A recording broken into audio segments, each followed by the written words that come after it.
sei que vai fugir um pouco do assunto agora, mas eu me identifico com o assunto, por isso estou aqui. Pesquiso sistemas complexos e visualização de dados, mas eu fico com uma curiosidade em relação à questão espiritual na inteligência artificial. Qual é a sua posição religiosa, se te sentir à vontade de apresentar, só para ter uma noção sobre como tu pensa em relação à inteligência artificial, isso?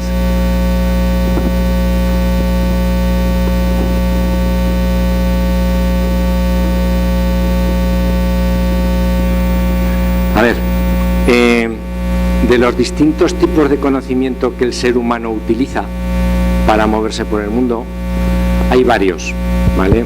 Uno es te voy a poner los tres más importantes. Uno, el religioso, que está basado en la fe, ¿vale? En el cual tú, sin ningún control racional, admites un cierto tipo de ideas que te satisfacen y que te permiten vivir más a gusto en la tierra. Perfecto, no hay nada que decir, pero piénsalo, que es irracional, que no quiere decir que sea malo, sino que no lo procesas de manera lógica, ¿vale? Entonces, luego está el filosófico. El filosófico es gente que analiza el mundo y su comportamiento y utiliza solo su cerebro para proponer cosas. Y luego viene el científico tecnológico, que observa el mundo y no dice nada que no pueda reproducir en un laboratorio de manera objetiva.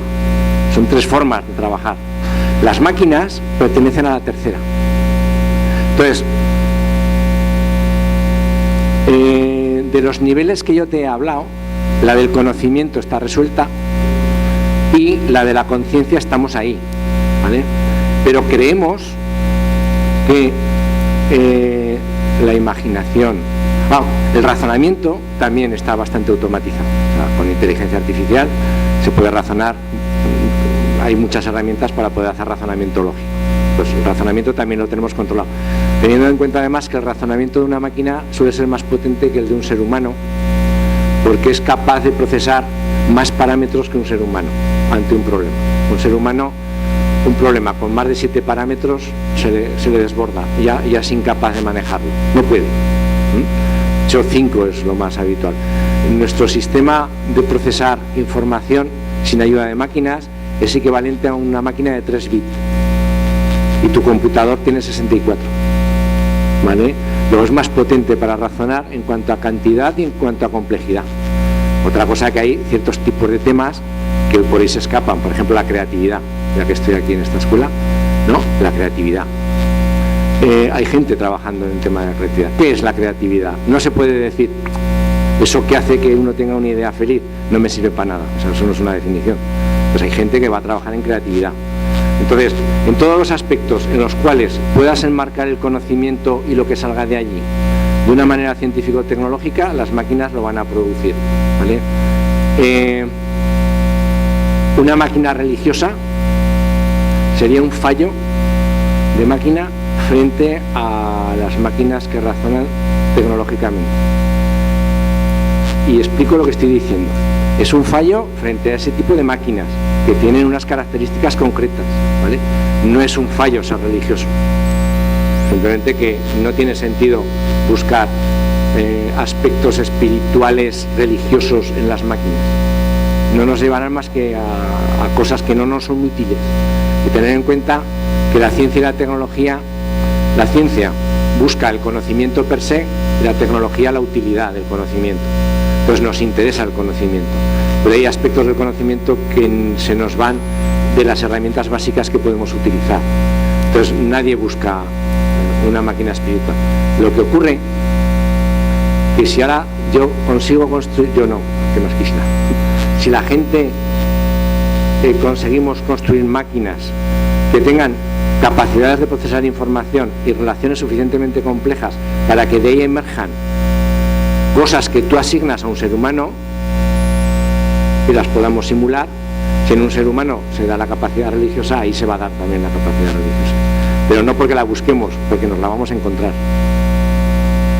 Es que los descubrimientos no es que yo busco algo para hacer no sé qué, sino que me lo encuentro por el camino. Pues conforme construyamos máquinas cada vez más complejas, sus comportamientos van a ser cada vez más complejos y se parecerán más a los nuestros. De hecho, hay un problema filosófico, que también los filósofos trabajan en estos temas, que es el siguiente.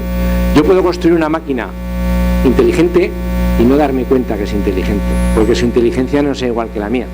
O sea, imagínate que viene un extraterrestre, ¿vale?, que ha vivido en un mundo distinto al nuestro, con las mismas leyes físicas, pero con otros tipos de materiales en su entorno y con otros tipos de condicionamientos. Posiblemente tendrá sentidos, pero no tendrá los mismos sentidos y en los mismos intervalos de variación, porque si aquí nuestro sol es amarillo y ahí es naranja, van a ver distinto. Igual tienen algún sentido más, porque hay animales que tienen sentido más potentes que los que tenemos nosotros y algunos distintos. Luego puedes encontrarte. Y la forma de razonar no tiene por qué ser la nuestra, porque nuestra forma de razonar es muy específica del ser humano. Tiene sus límites y sus carencias. En otro sitio puede haber evolucionado otro sistema complejo, cerebral, por decirlo de alguna manera, pero igual tiene 7 cerebros y se comunican de otra manera y razonan de otra manera.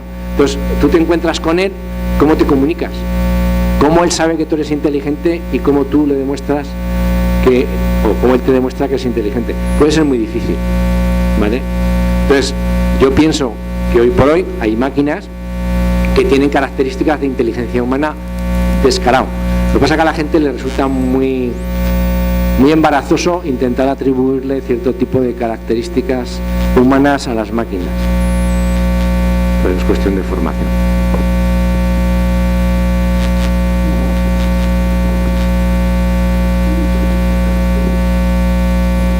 Vou falar em português.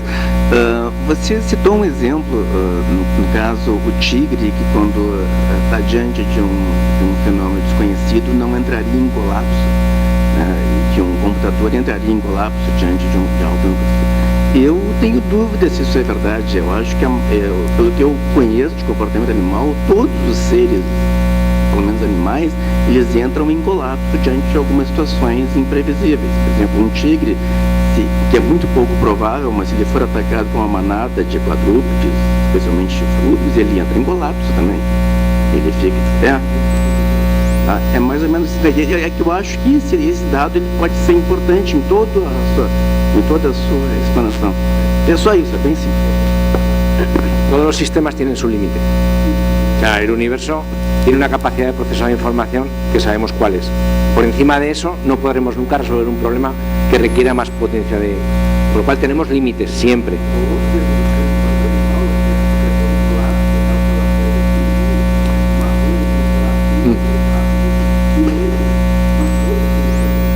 Sí, todos tenemos los límites, o sea, el límite del ser humano. Lo que pasa que las máquinas nos permiten que esos límites los hagamos cada vez más grandes, ¿vale? Pero sí, evidentemente, todo sistema informacional tiene un límite, o sea, o viene por su capacidad de almacenamiento, o por su capacidad de procesamiento, o por su consumo de energía, que es importantísimo. O sea, nosotros no nos damos cuenta porque no nos molesta, pero uno de los problemas más complicados que existe hoy en día en supercomputación es la energía que se necesita y que al ponerla calienta. De hecho, calienta tanto que a veces funde los propios sistemas. Y tenemos que intentar, pues, trabajar en el tema de la energía, ¿no? O sea, sistemas que sean capaces de funcionar con gran capacidad de procesamiento con la mínima elevación de temperatura, ¿vale? De hecho, lo estamos viviendo nosotros. El sistema de la Tierra parece ser que se está calentando. ¿Por qué? Por la cantidad de procesamiento de información, y llame procesamiento de información a una central térmica que nos da la corriente eléctrica para podernos iluminar. Está subiendo la temperatura porque procesar información siempre requiere energía que siempre echamos hacia el exterior. Cuanto más hagamos, más echaremos y más calentaremos. Pues es un problema que hay que resolver. O sea, ¿cómo enfriamos el sistema? De hecho, una curiosidad. ¿Saben por qué dormimos? ¿Qué necesidad tiene el ser humano de dormir? Pues es porque el cerebro que procesa información, que gasta mucha energía, el 20% de la energía que consumimos, se lo lleva al 1,5 kilos que tenemos aquí metido. Al consumir energía, se calienta. Entonces, a lo largo del día, le suben 2 grados la temperatura al cerebro, desde al principio del día hasta el final del día. Entonces el cerebro se defiende tumbándote, te deja aniquilado, o sea, te duerme, y entonces él sigue funcionando, pero baja el ritmo, el resto del cuerpo baja el ritmo, y entonces la sangre que pasa por el cerebro va enfriándose, y entonces te baja 2 grados la temperatura, y al día siguiente pues estás con 2 grados menos y parece que estás dispuesto a comerte el mundo.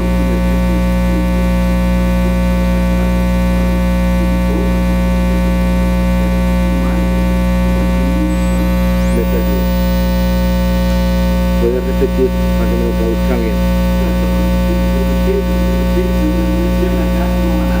Ah, el tigre. Sí.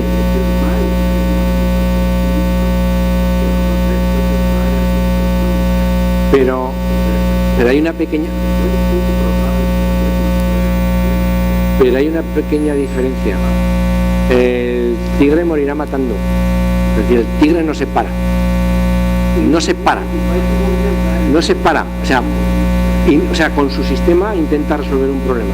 Pero, por ejemplo, uno de los programas más complicados que el ser humano ha hecho ha sido el de vender los billetes de avión. ¿Cuánto vale un billete de avión?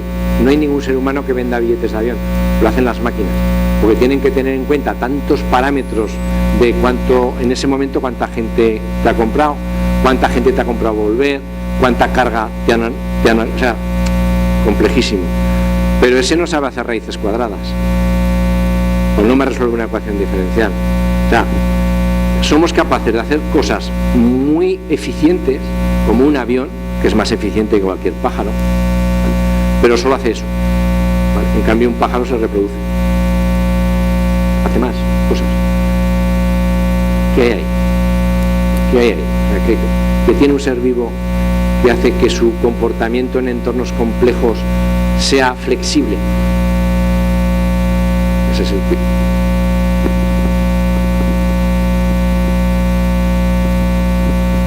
O tema realmente é muito interessante, né? E eu queria saber que, assim como tem esse estudo sobre a questão da inteligência artificial, da possibilidade de a gente gerar seres autônomos, se existe também já uma área de estudo para estudar as possíveis patologias desses comportamentos, porque imagina que um drone daqueles, se for autoconsciente e resolve ter ideias próprias, pode ser complicado.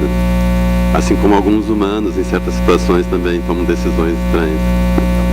Eso es evidente. Si hacemos máquinas que tienen capacidades humanas, las va a tener todas, o sea, tanto las buenas como las malas. O sea, si conseguimos construir máquinas de ese estilo, habrá máquinas que tengan depresiones, habrán máquinas que sentirán el dolor.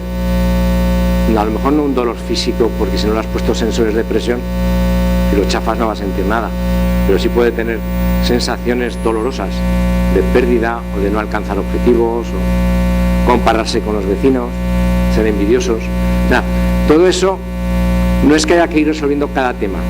Es decir, hay que ver cómo hay que hacer un computador envidioso, un computador que sea simpático, uno que sea... No. La base de todo es lo mismo.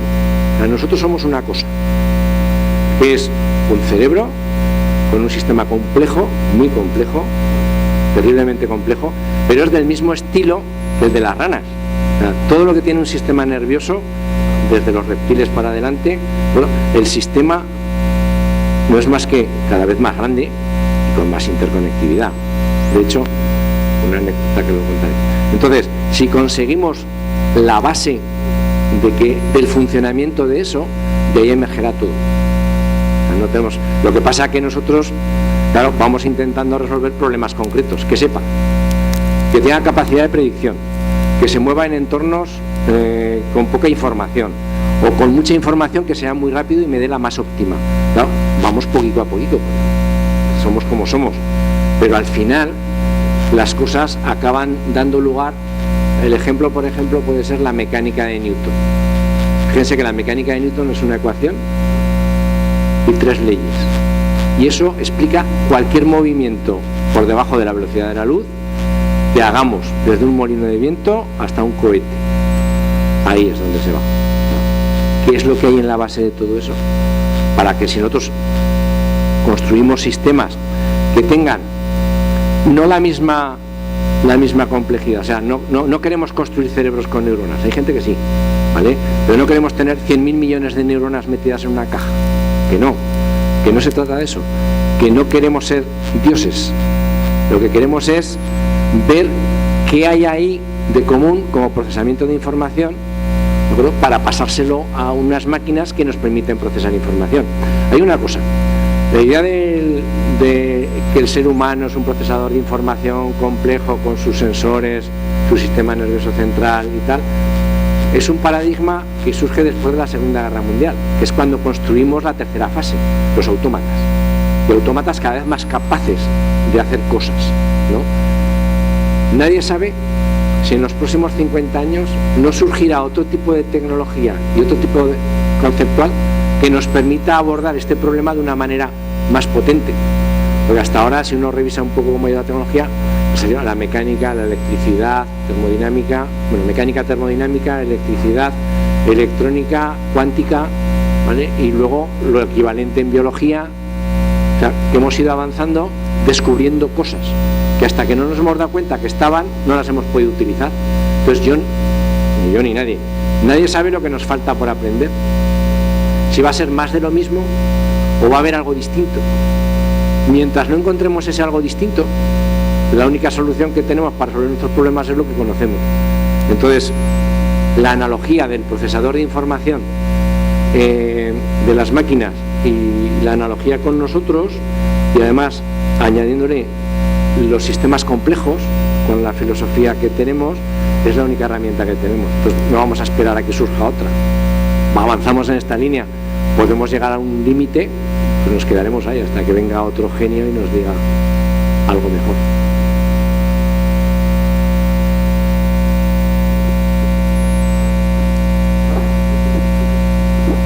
Só rapidinho. Paco, uma dúvida. A questão de o cérebro superior, né? A cognição. A possibilidade de estudar a parte de desenvolvimento de uma máquina que ajude a desenvolver, com o aumento da complexidade, desenvolver projetos. Sei? Então, isso seria uma aplicação direta para ver o futuro, né? Desenvolver para gerar alternativas que a gente pode tomar decisões. Como a gente poderia trabalhar, quais são com base no nosso conhecimento atual hoje, e com aquilo que se conhece de inteligência artificial, de máquinas, aquilo pode de alguma forma ajudar, essa tecnologia atual, ajudar a fazer uma máquina que auxilie o desenvolvimento desse tipo de projeto?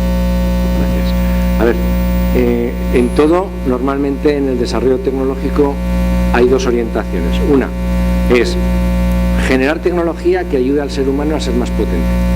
Por ejemplo, un fotógrafo. Un fotógrafo pues tiene una tecnología que le permite hacer fotos, pero con el Photoshop puede ser más creativo que sin el Photoshop. No es sí y solo sí, pero es una herramienta que aumenta la creatividad del individuo. Entonces, la mayoría de las herramientas que se construyen van en esa línea.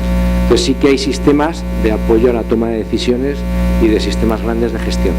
O sea, hay paquetes y una rama de la inteligencia artificial que lo que hace es apostar por eso. Es decir, tenemos sistemas complejos que gestionar, ¿vale? Hagámoslo. De hecho, hay un buen ejemplo, que es Hacienda. La Hacienda es de los sistemas de gestión más complejos que tienen los países. ¿Por qué? Porque llevan el control de todas las transacciones que se hacen todos los días en un país, ¿vale? En mi país es de 40 millones, pero el vuestro es de 200. Entonces, la Hacienda de aquí no me la quiero ni imaginar, ¿vale? Por varios motivos, pero una de ellas es por la complejidad del sistema. Y funciona, o sea, funciona si se le quiere hacer funcionar, pero funciona. Luego sí que es verdad que hay herramientas de estas. Y luego hay otro conjunto de herramientas que lo que intentan es simular lo que hace el hombre. Entonces, hay unas líneas de investigación que son lo siguiente: hagamos máquinas que aumenten la capacidad creativa del ser humano, para que tenga más capacidad. Igual que para levantar peso tenemos máquinas que levantan pesos, pues la creatividad es otra cosa más, no tiene nada de especial. y demás. Y luego hay otras que quieren construir máquinas creativas, es decir, quieren construir pintores, escultores, músicos, gente que razone, gente que diseñe, o sea, máquinas que razonen, máquinas que diseñen. ¿Y eso para qué? ¿Para competir? No, es por saber. Es decir, la mejor demostración de que has entendido qué es la creatividad es crear una máquina creativa. Luego, si no te gusta, la pagas. Pero el desafío está ahí.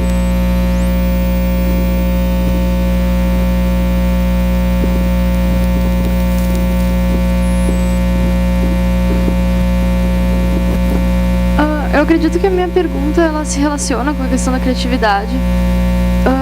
Perdão? Não tá. Perdão. Eu acredito que a minha pergunta ela se relaciona com a questão da criatividade.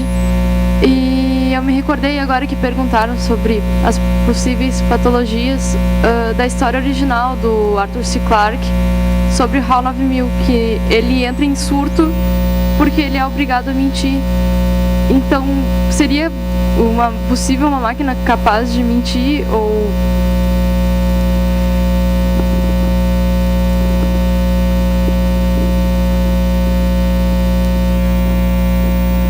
A ver, ¿qué es la mentira? ¿Vale? ¿Qué es una mentira? Sí. A ver, el concepto de mentira y verdad. ¿Vale? Normalmente puedes hacer una aproximación sencilla. Dice, la verdad es buena y la mentira es mala, que es lo que te enseñan de niño. ¿Vale? Pero conforme uno va haciéndose mayor y analiza cuando uno dice la verdad y cuando uno dice la mentira, por qué dice la verdad y por qué dice la mentira, ¿de acuerdo? Y la sociedad está llena de mentira, es porque alguien sale ganando. Normalmente tú, cuando mientes, lo haces porque tú sales ganando, pero muchas veces el mundo es complejo. Entonces, no te digo algo para no preocuparte, o te miento para no preocuparte. ¿A cuántos abuelos no se les dice que una hija tiene un cáncer de mama y le dicen pues que tiene una angina de vete a saber qué? Para que no se preocupe. O sea, ¿qué hacemos? Y eso es una mentira. Cuando él pregunta por la salud de su hija o ella, ¿de acuerdo? ¿Por qué lo hacemos? Para hacer un beneficio. O sea, las mentiras no son siempre malas. De hecho, las mentiras son necesarias. La sociedad necesita la mentira para poder vivir en sociedad. Si viviésemos cada uno en un sitio y no nos viésemos más que de vez en cuando, no haría falta mentir, tampoco hablar. Pero bueno, ¿me explico? Pues la mentira es necesaria. Pues la mentira es un proceso para alcanzar un objetivo, en el cual hay pros y contras. Las máquinas la van a hacer exactamente igual. O sea, tienen unos objetivos a alcanzar, tienen unos pros, tienen unos contras, y dependiendo del algoritmo de toma de decisión, mentirá. ¿Por qué? Porque es la mejor solución en un momento determinado.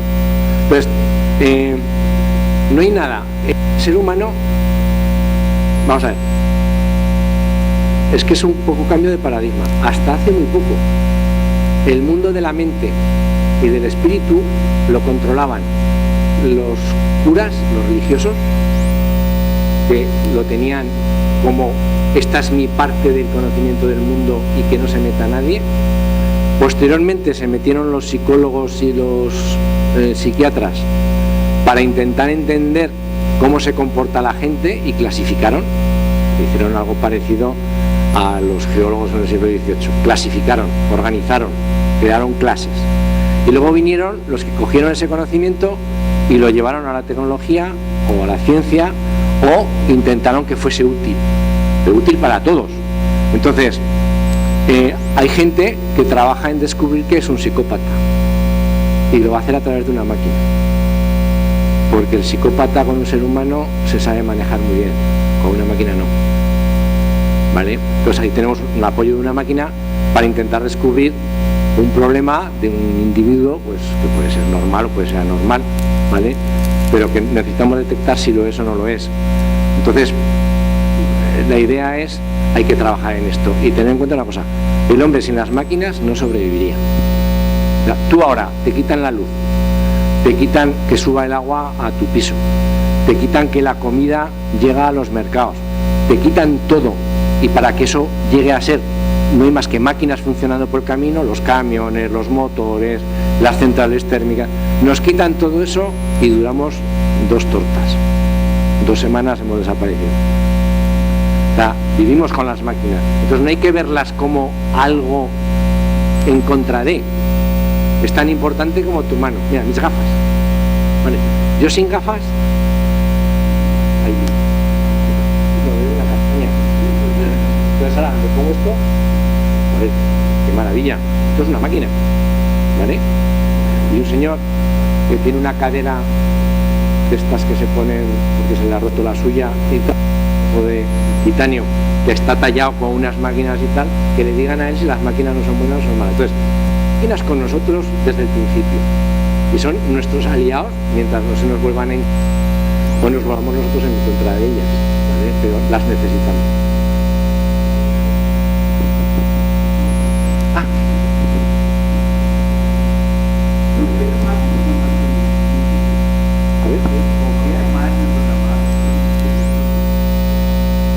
Sí, si la haces adrede, sí. No, pero la idea que yo intento comunicar es que yo puedo explicar esta máquina sin explicar ninguna aplicación de la máquina. Digo, tiene una memoria central, tiene un procesador, maneja sensores para recoger información del exterior, que la almacenan en unos buffers y tal, y lo puedo estar explicando y sé cómo funciona y me da igual para qué sea. Me da igual que sea para hacer una contabilidad que para hacer un cálculo estructural o el diseño de un jarrón. ¿Vale? Me da igual. Lo que es común a todo es eso y el concepto de algoritmo. Eso es lo que buscamos. O sea, ¿qué es un ser humano? O sea, ¿hay un algoritmo debajo de su cerebro? ¿Hay algo que sea algoritmizable o no? En el mundo de los algoritmos hay problemas que sabríamos resolverlos, pero necesitaríamos tiempo de cálculo infinito para poder llegar a la solución, con lo cual, como si no supiéramos encontrar la solución. ¿Vale? En esto todavía no hay nada demostrado. ¿No?